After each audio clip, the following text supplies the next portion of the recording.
counseling session that night. When I got home from the ball game about 11 o'clock, 11:30, he was different than I've ever seen him, because I've never seen my son high.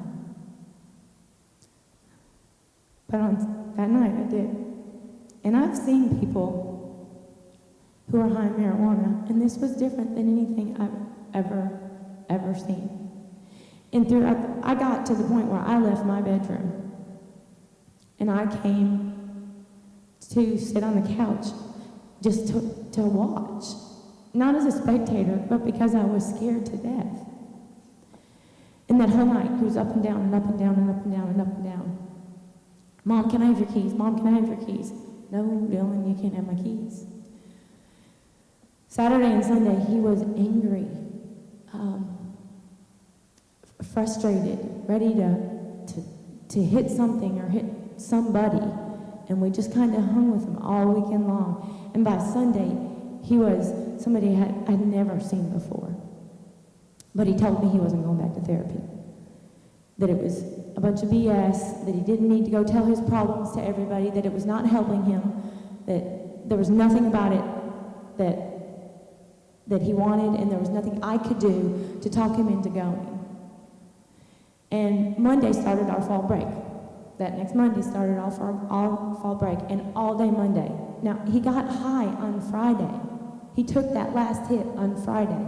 There were no hits for him. There were no opportunities for him to go get the drugs. He was in our house all day, Saturday and Sunday. This was Friday. And by Monday, he's still angry and ready to lash out at me and everyone else in our family. And that was the day that I finally realized everything I had been doing had helped my son continue. I had enabled him to continue this. And he said to me, okay, Mom, I'll go to therapy if you just give me the keys. I just need to go see Matt. I want to go out to Matt's house. Give me the keys to go see Matt, and I promise you I'll go to therapy. And that was what he was doing. He was manipulating me one more time. And I just said no. At 6 o'clock that evening, I looked at my phone, and there were 3 text messages from Dylan. He had spent the day upstairs on his own, very angry with me. But because I had finally said no, he resorted to an overdose. And Dylan overdosed on prescription medicine that was in our home. My honor student, my kid who could finish high school in 3 years, my GPA of 3.9, 29 ACT scholarship kid, overdosed. And it was a form of manipulation too, to see what in the world he could do. What could he pull out of me to try and get me to give him whatever it was he wanted. He wanted another hit. And he told me, there were 3 text messages on my phone, Mom, I'm taking the rest of my medication. And when I didn't answer it, because I didn't have my phone with me at the time, I was laying on the nightstand, it was again. And finally that 3rd time, I heard my phone and I went to it. I went upstairs, realized what he had done, called his doctor, and his doctor said to get him to the emergency room. And that was October the 3rd. And my son's not been home since. Dylan was sent to the hospital where they watched him. From there, he went to 5 days in a psychiatric ward at the Parthenon Pavilion. Dylan, this normal kid, this honor student, this unbelievable musician, a gift from God to me and to his father, overdosed and found himself in a psychiatric unit for 5 days. On day 5, we picked him up, the Saturday of fall break, and he's been at Cumberland Heights ever since. He's in a 30-day program.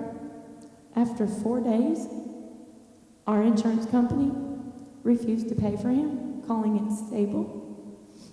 And his stepfather and I have made the decision to spend $25,000 of our own money to save our son.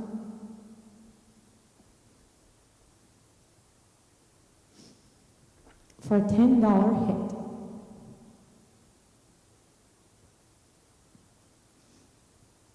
Don't close your eyes, parents.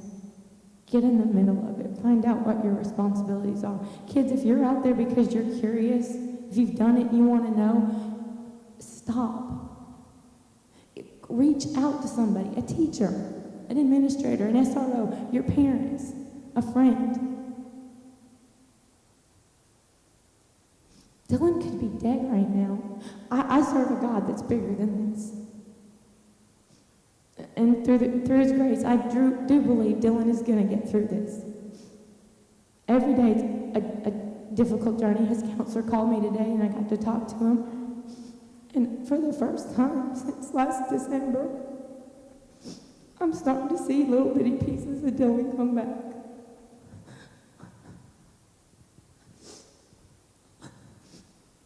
But it's been a hell of a roller coaster. These people don't care, kids. They don't care.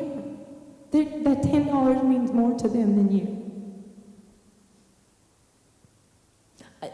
Just recently on the TV, some man said, I know, but it's legal. And I don't feel like I'm doing anything wrong. All you have to do is look at this picture and realize my son spent, we're professionals. I work every day with teenage kids.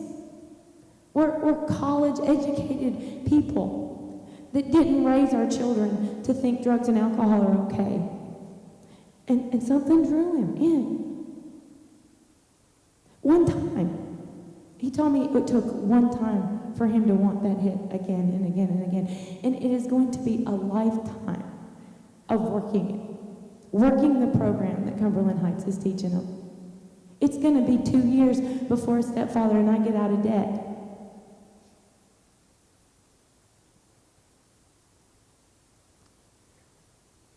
You can see all the statistics and all the organic formulas up there, but what ought to impact you more than anything is that face. The breaking heart of a mom who would just, my oldest daughter is having my first grandchild next week, and Uncle Dylan doesn't get to be there.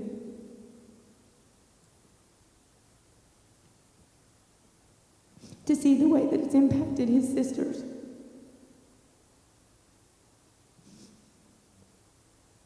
It's real. This is real stuff, and those bad guys don't care about your kids.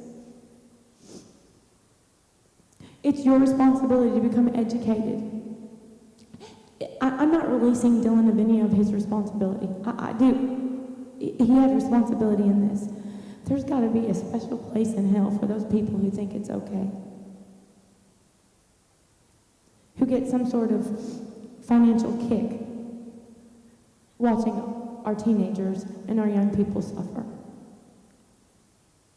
I spent 10 years of my life at MTSU to become educated so that I could teach tomorrow's America, and we have other people who want to destroy them.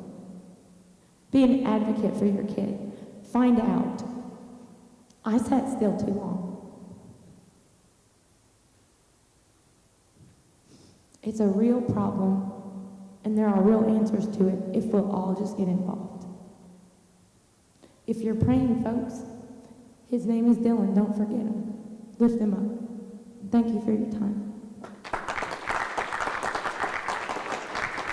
Thank you. Thank you. Powerful stuff. Powerful stuff. Thank you.